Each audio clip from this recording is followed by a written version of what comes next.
In the Infinity Saga, the most important elements were the Infinity Stones. Thanos needed these stones to bring balance to the universe. Similarly, now Doctor Doom also wants something to gain control over the multiverse. But what is Spider-Man doing on his list? In the Infinity Saga, the Infinity Stones were the key pieces. When fans found out what could be done with them, Marvel's thrill doubled. In the same way, in the Multiverse Saga, there are some key pieces that Marvel has placed in different spots, but the full details about them haven't surfaced yet. America Chavez's existence as the only one of her kind in the multiverse, the 10 rings of Shang-Chi, Kamala's Bangles.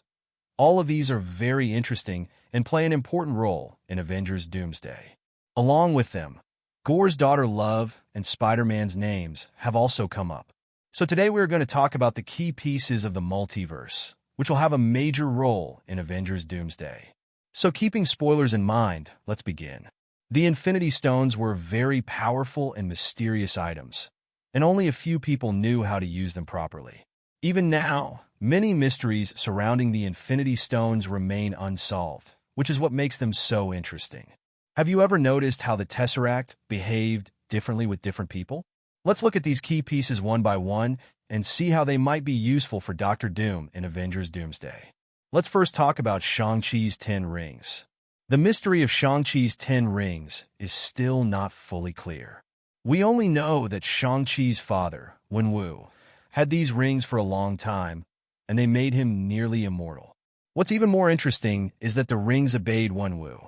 He was connected to them. Shang-Chi and Wenwu's wife were able to control the rings to some extent while fighting against Wenwu, but Shang-Chi only properly received them when Wenwu gave them to him. The origin of these rings is still a mystery.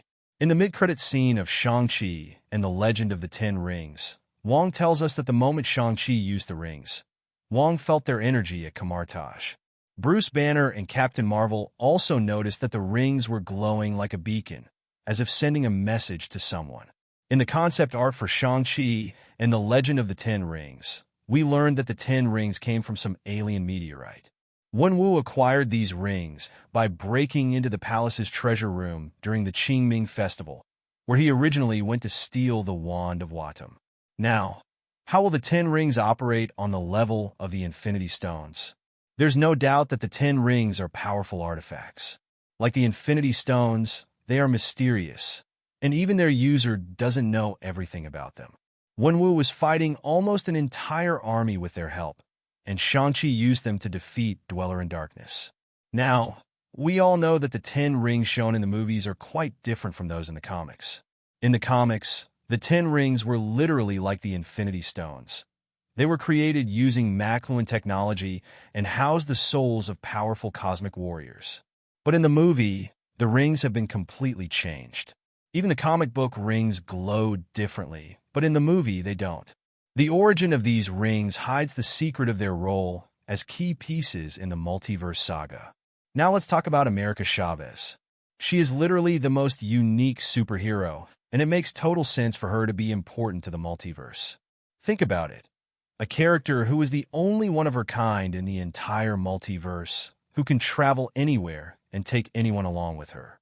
In my opinion, America Chavez should have had a separate series where her multiverse powers could be explored, and at the end, she could even reunite with her lost parents.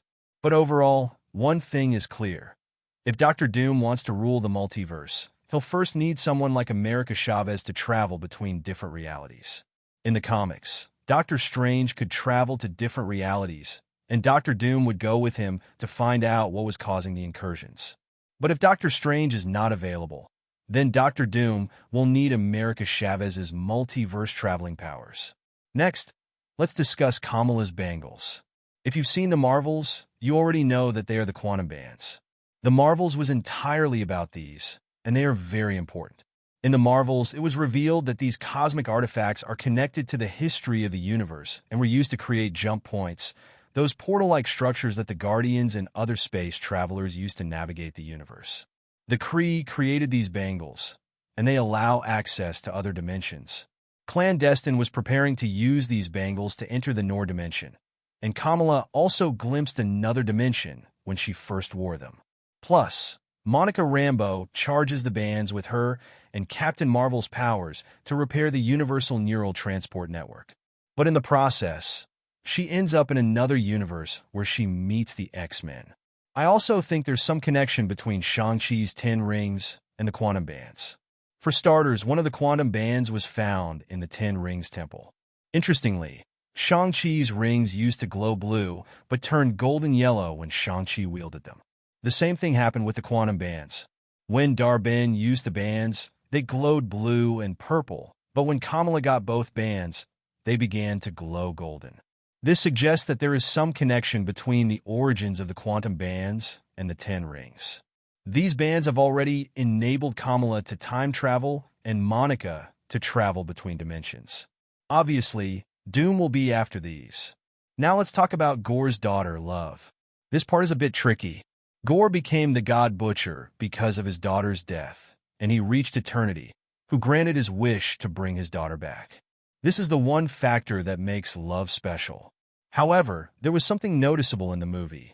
When Love returned, her reflection in the water resembled eternity, suggesting that she carries some essence of eternity within her. Eternity was one of the 4 beings that emerged at the beginning of time, representing the sum total of all life and existence.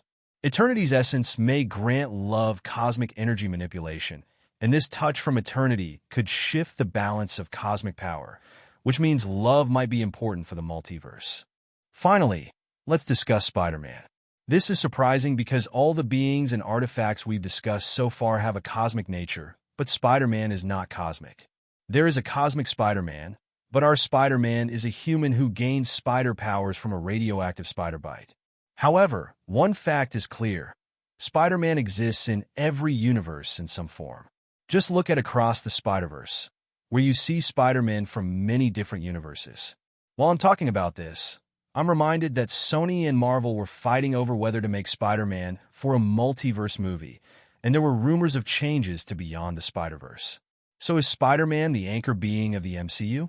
Dr. Doom might want to visit different universes to stop the incursions, and something seems to be happening behind the scenes that's positioning Spider-Man as more than just a regular superhero, maybe even a cosmic-level character. But more projects need to be released for this to become clear. So, this was the video about the artifacts that Dr. Doom will need to gain control over the multiverse. The Multiverse Saga is getting more interesting every day.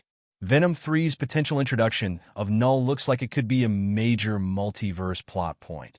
But still, if I missed any details or you have a new fact related to this video, please tell us in the comments. And if you like this video, don't forget to like and share it and subscribe to the channel. And if you want to know how powerful Dr. Doom is, watch the video above. And if you're curious about Spider-Man 4's future, check out the video below.